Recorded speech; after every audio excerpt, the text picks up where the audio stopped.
in the midterms. That Here we go. If you don't mind, Mr. President, that this caravan was an invasion. As you know, Mr. President, I consider it to be an invasion. As you know, Mr. President, caravan was not an invasion. It's a group of migrants moving up from Central America towards the border with the U.S. Thank you for telling me. And why did you characterize it as such? Because I consider it an invasion. You and I have a difference of opinion. But do you think that you demonized immigrants in this election to try to keep... I want them to come into the country, but they have to come in legally. You know, they have to come in, Jim, through a process. I want it to be a process, and I want people to come in, and we need the people. Your campaign. Wait. You know why we need the people, don't you? Because we have hundreds of companies moving in. We need the people. They're hundreds of miles away, though. They're hundreds and hundreds of miles away. That's not an invasion. Honestly, you know what? That's not an invasion. Honestly, I think you should let me run the country. You run CNN. Right. And if you did it well, your ratings... Let me ask you, if I may ask one other question. Mr. President, that's enough. I ask one of the other folks... That's enough. Pardon me, ma'am. Mr. President... That's enough. Mr. President, one of the questions, if I may ask, on the Russia investigation, are you concerned that you may have... I'm not concerned about anything with the Russian investigation because it's a hoax. That's enough. Put down the mic. Mr. President, are you worried about indictments coming down in this investigation? Mr. President. I'll tell you what, CNN should be ashamed of itself having you working for them. You are a rude, terrible person. You shouldn't be working for CNN. Go ahead. I think that's unfair. You're a very rude person. The way you treat Sarah Huckabee is horrible. And the way you treat other people are horrible. You shouldn't treat people that way. Go ahead. Go ahead, Peter. Go ahead. In Jim's defense, I've traveled with him and watched him. He's a diligent reporter who busts his butt. Well, I'm not a big fan of yours either, so I understand. To be honest. So let me ask you a question if I can. Hello and welcome once again to the Liberty Ginger podcast. I'm your host, Mike Ursery, aka the Liberty Ginger, and this is episode number 4. I've been doing this for a month now, and it seems like week after week, there has just been so much happening. Every single news cycle has just been crazy. Like, the premiere episode, I talked about Elizabeth Warren's DNA test, and then I also talked about how Stormy Daniels was called a horseface by Donald Trump. Well, here we are with another week and more insane headlines happening in the news. For one thing, midterms are finally over with. Another thing that happened this week, Jim-Acosta, the CNN reporter, was put on a toddler timeout by the White House, and we have some election controversy happening in Florida. Yes, once again, something happens in Florida. Although this time it does not involve Florida man. Instead, it involves what appears to be some election corruption happening. But before we dive into midterms and everything that happened after, let's start out with the beginning of the week. And really this began with the end of last week. You may have saw at the end of last week, the White House announced that they were going to reimpose sanctions on Iran. The United States completely pulled out of the Iran nuclear deal that was made just before the end of Barack Obama's presidency. Donald Trump is now pulling the U.S. out of that deal, and he's reimposing sanctions on Iran. And the way that they announced this was interesting, to say the least. And the way they announced it was they announced it with a meme. It was a meme. It was a picture of Donald Trump walking, and it said, November 5th, sanctions are coming. And it was done in the style of the HBO show Game of Thrones. The famous phrase from that show, winter is coming. But this one instead is, sanctions are coming. So the White House making a policy announcement with a meme. That is peak 2018. So the U.S. puts out a meme to announce that they're imposing sanctions on Iran. Iran responds with a meme. And what it was it's a picture of a man named Qasem Soleimani. I hope I'm saying that correctly. I'm probably not. If I butcher that name, I apologize. He is a major general with the Iran Revolutionary Guard. And it's a picture of him, and it says, I will stand against you. So this is Iran saying that they are not going to back down because the U.S. is hitting them with sanctions. So the United States puts out a meme. Iran responds with a meme. Now, at this point, I was hoping that the U.S. would respond with another meme, because then maybe Iran would have responded with another meme, and then you would have had two countries engaged in a meme war, which would have been epic. And I thought about this a little more later on, and I thought, what if this is the way that countries settle their differences from now on going forward? What if countries, instead of having actual physical war, what if countries decided to have meme wars instead? Think about the benefits of that. For one thing, it would be way less expensive, but more importantly, all of the other costs of actual violent war, lives lost, collateral damage, everything involved with that, physical effects, psychological effects, would all be gone. Instead, all you would have is some low-cost creativity and voila, memes. But that would just be amazing. So last week ended with a meme war, and then we come into the new week, and ladies and gentlemen, it is finally over. Midterms 2018, after months and months of campaigns and political ads and everything involved with that, midterms finally ended on Tuesday, November 6th. It was finally over with. After all the talk about a blue wave and a red wave and the two parties struggling for control of Congress, it's all over with. The Democrats take back the majority in the House of Representatives. The Senate grew their majority. Well, the GOP grew their majority in the Senate. So election day has passed. The House has been declared to go to the Democrats. The Senate has been declared to stay with the Republicans. We still have a couple of Senate races that, as of Friday, November 9th, were still taking place. One of those in Arizona, with two people who are in a race for the seat that is currently held by Jeff Flake. Flake announced earlier that he's going to retire from the Senate. And now you have Martha McSally, who's a Republican, and Kyrsten Sinema, who is a Democrat. Tuesday night, it appeared that McSally was going to win that seat, but it was still a really closely contested race.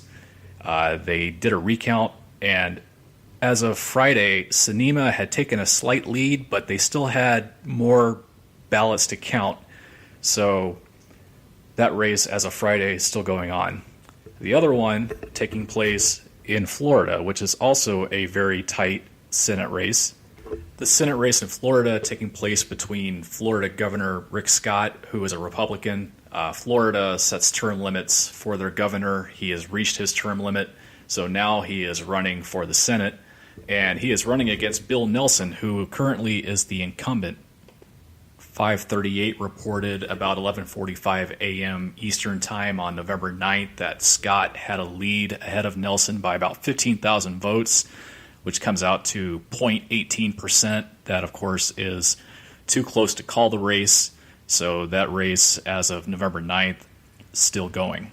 538 also reports that Scott had declared victory on Tuesday night.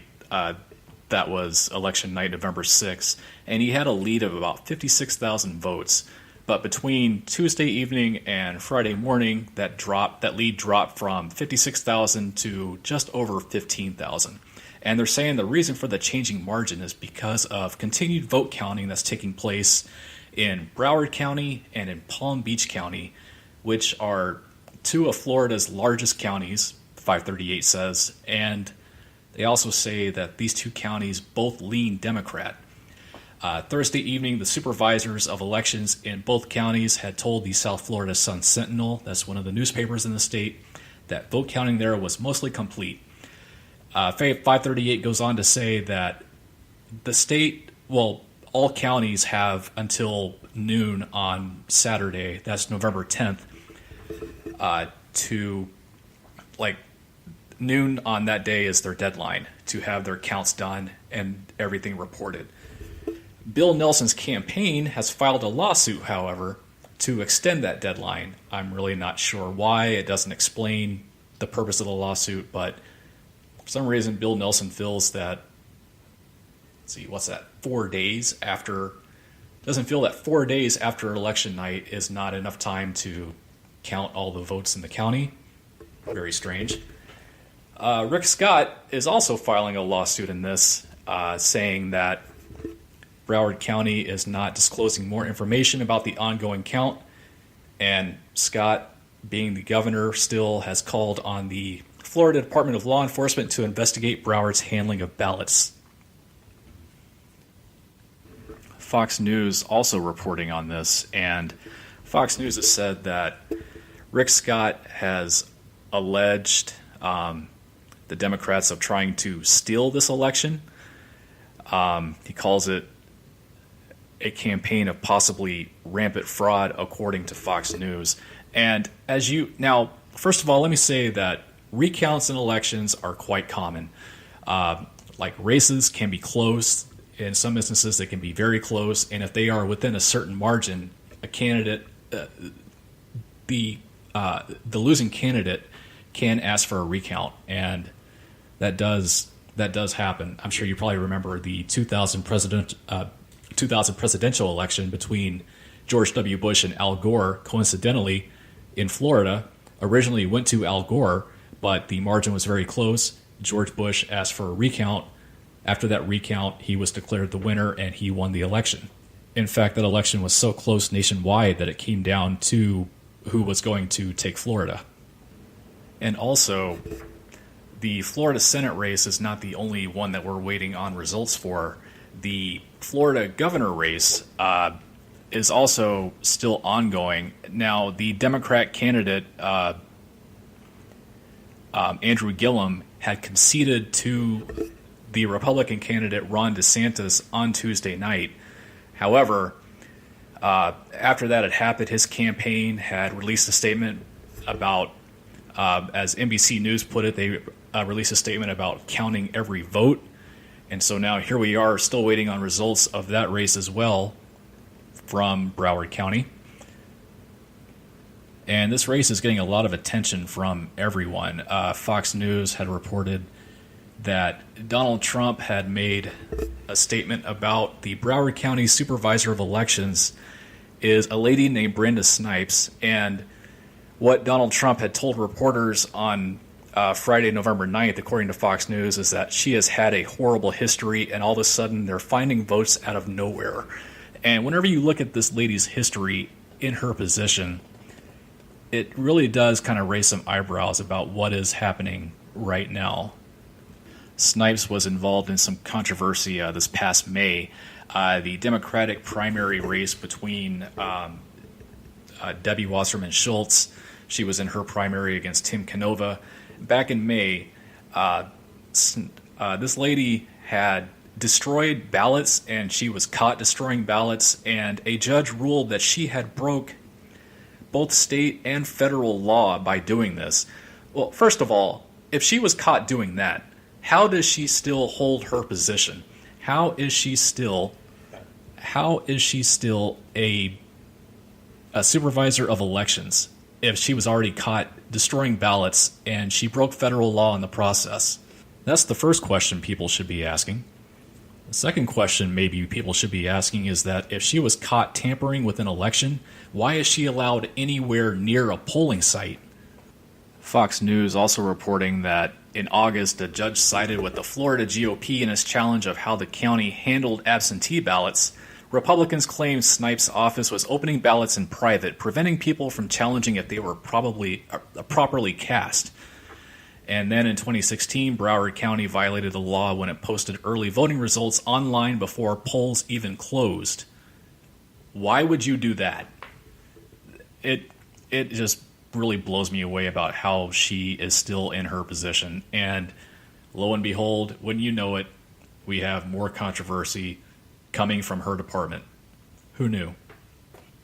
And then according to Fox, that a lawsuit against her office because of that mistake was unsuccessful. What had happened there, they say that a young employee of an outside company hired by Broward County to tally the election results was the one who actually made that mistake. It was not her office, but still, you see other things happening. Fox News says in 2004, her office had to scramble to send out new absentee ballots after it said some 58,000 voters did not receive them despite requesting them.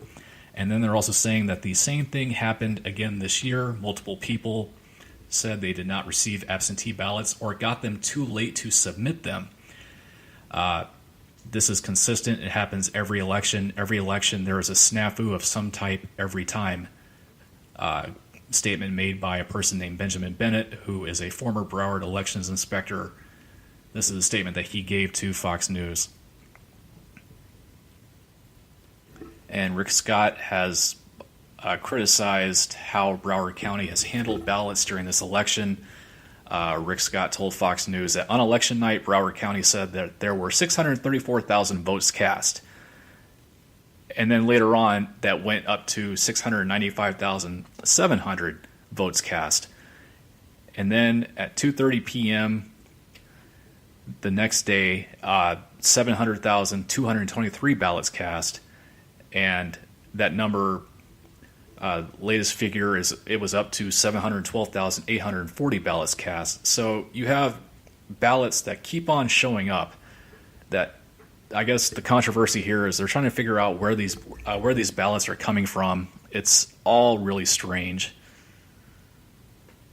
So a lot of attention is on Florida right now. Don't know if both candidates, Rick Scott and Ron DeSantis, who have already declared victory. Are they going to hold on to that victory, or are Gillum and Nelson going to claim victory by having more votes? There's a lot going on there. The one race, now there was one race that a lot of people across the entire country have been watching. I don't know why, because it pertains to only one state, and this is the Texas Senate race between Ted Cruz and Robert Francis O'Rourke. Now, he goes by Beto. I refuse to call him Beto. If you don't know what Beto is a nickname given to people named Roberto. O'Rourke's name is not Roberto. His name is Robert Francis O'Rourke. Can we not call him Beto? And you know what that makes me think of is that one scene from the movie Stripes where they all showed up to boot camp and they're all introducing themselves. And the one guy, Francis, who told everyone to call him Psycho, he stands up there and he goes, "My name is Francis, but everyone calls me Psycho." That just makes me think about Robert Francis O'Rourke. His middle name is Francis. It just makes me think that if he were to introduce himself to people, he would say, "My name is Francis, but everyone calls me Beto. Any of you guys call me Francis, I'll kill you." Yeah, whatever. Sit down, Francis.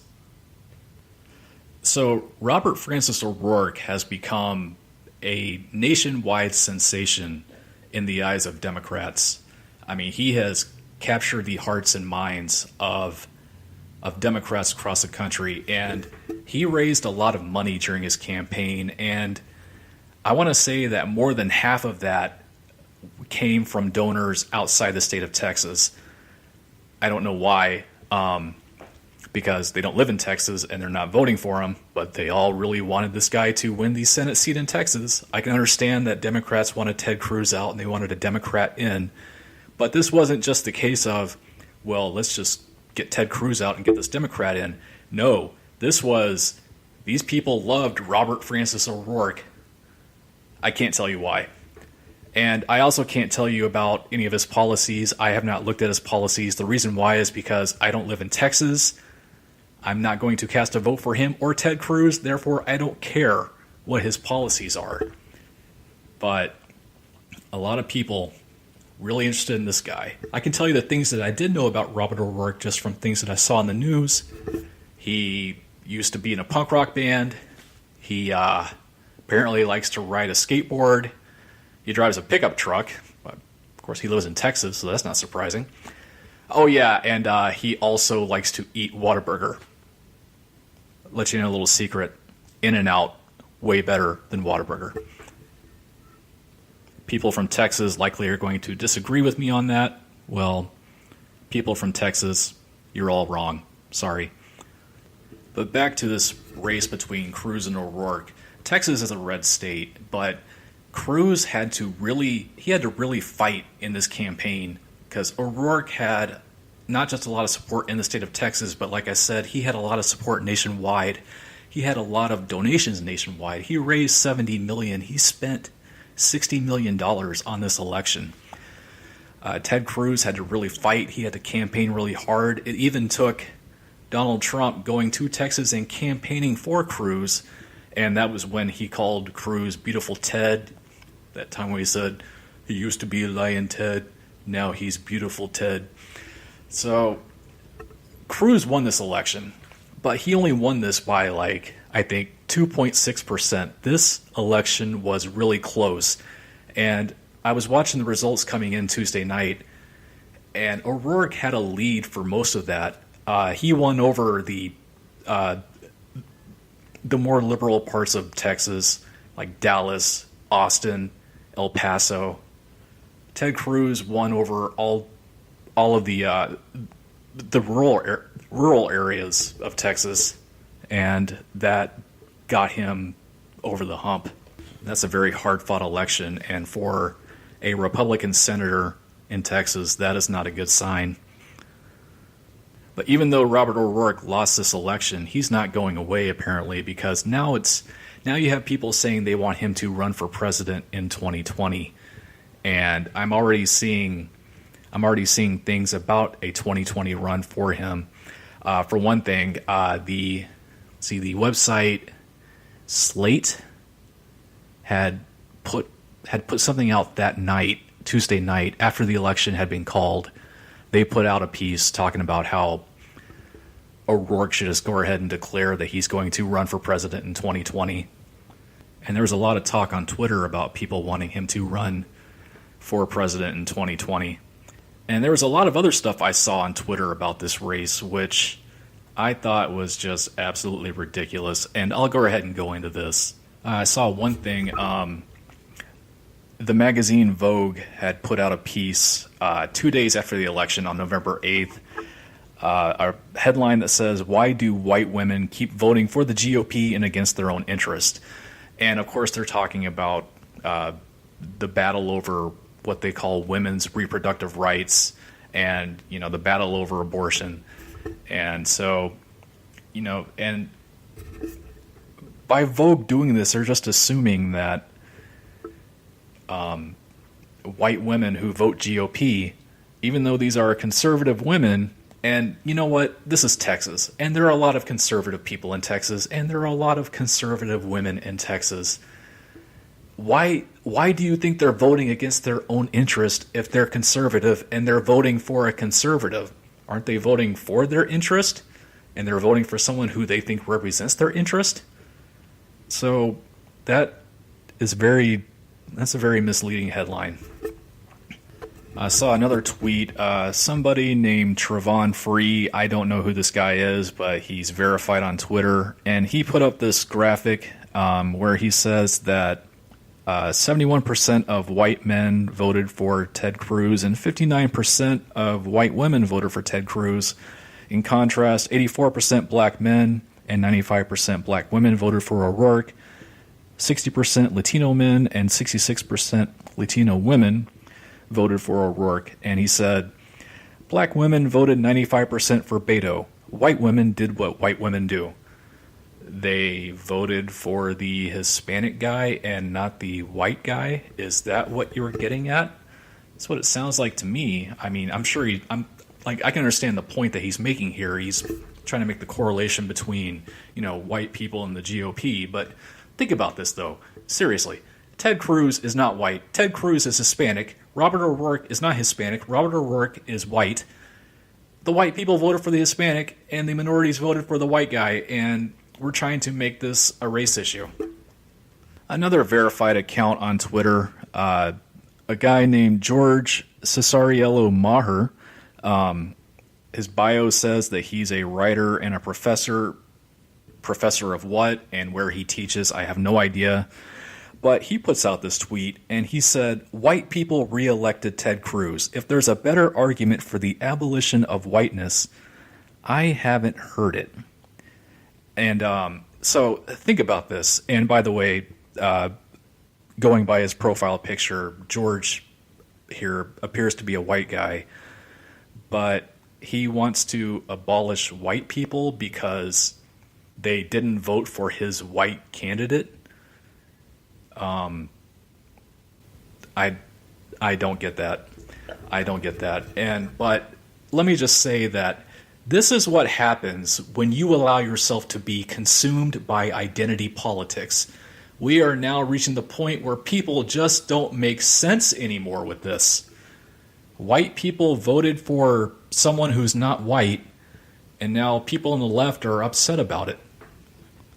And can we also drop the argument that women vote the way that their husbands tell them to?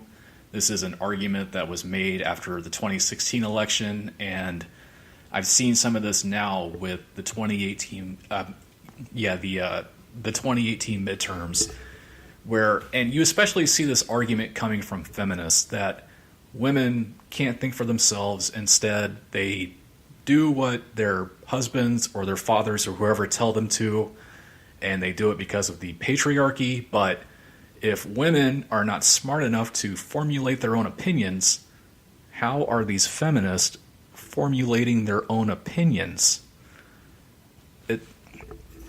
We are going completely off the rails here. And I mean, that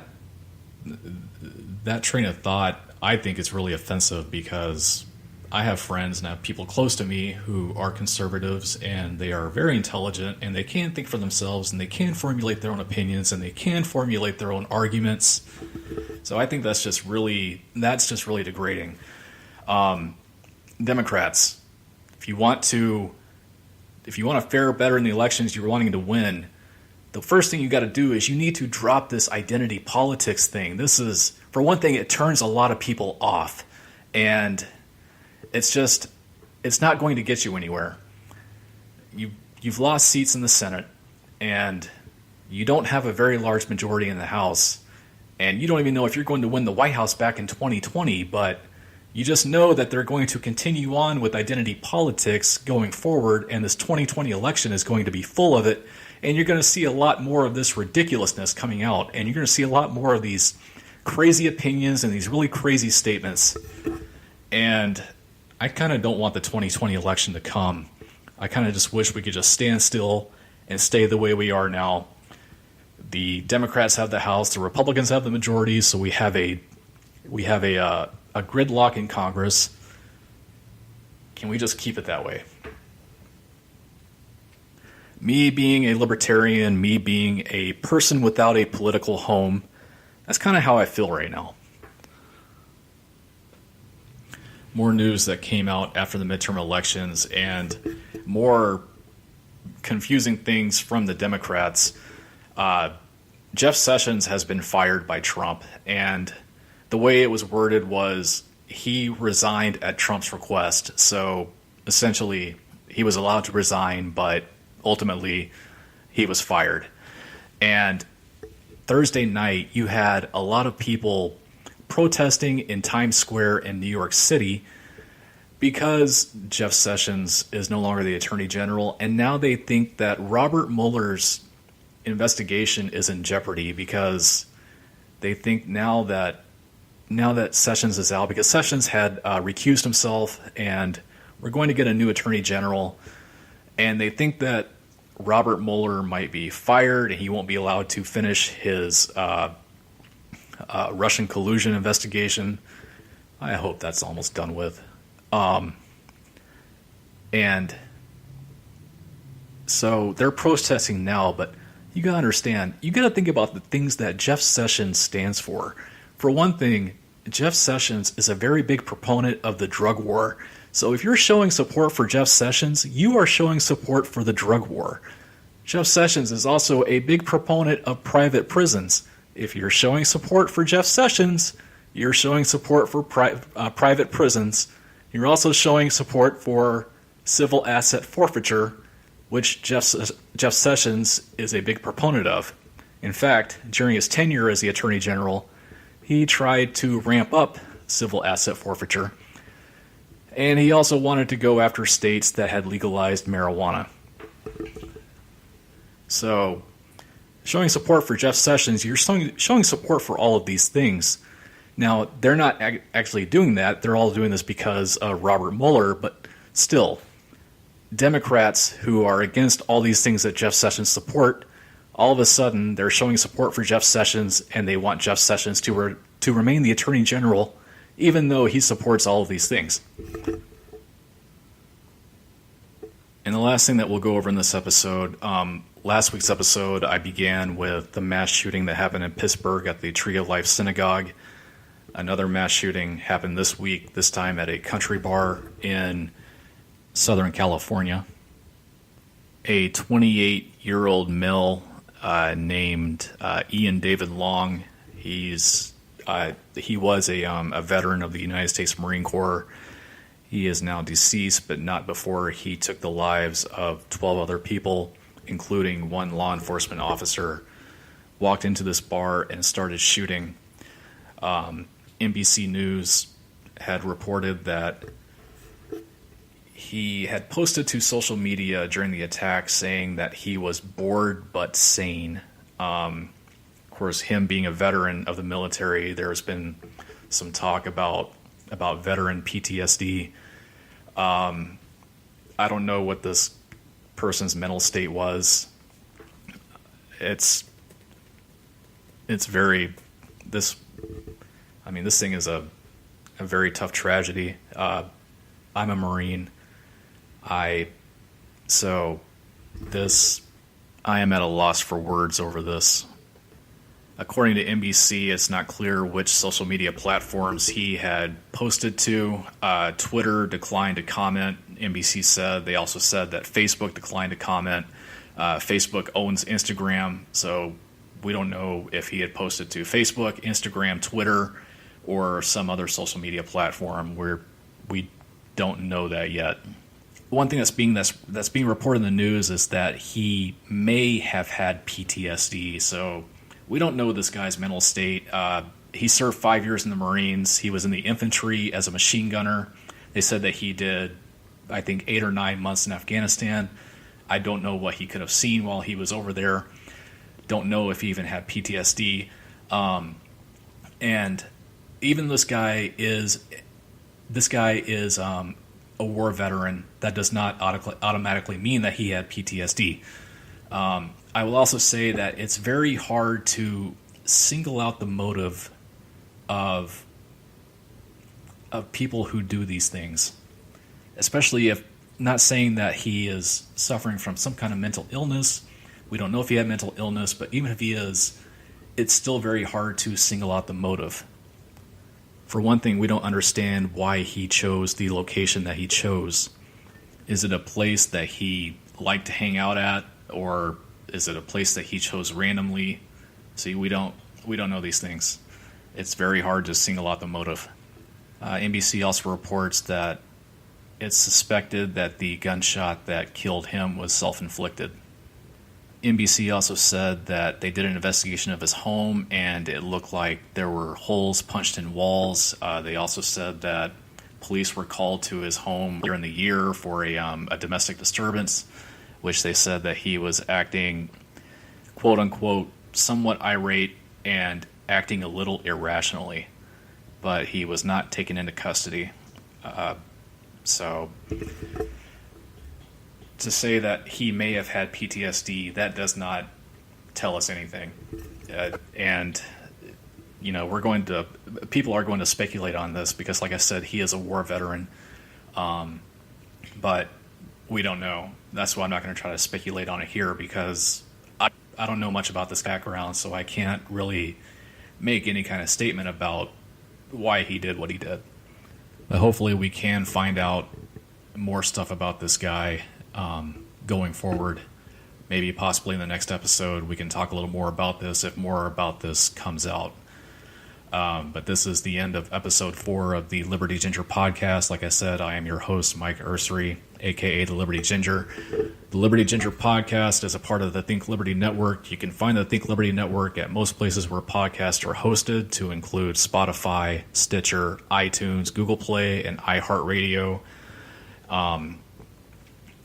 If there are any platforms where you can't find the Think Liberty Network, let us know, and we will try to get all the podcasts with the network on those platforms. Thank you very much for listening. If you like this, I would ask that you please rate, comment, and subscribe. I will see you all again next week.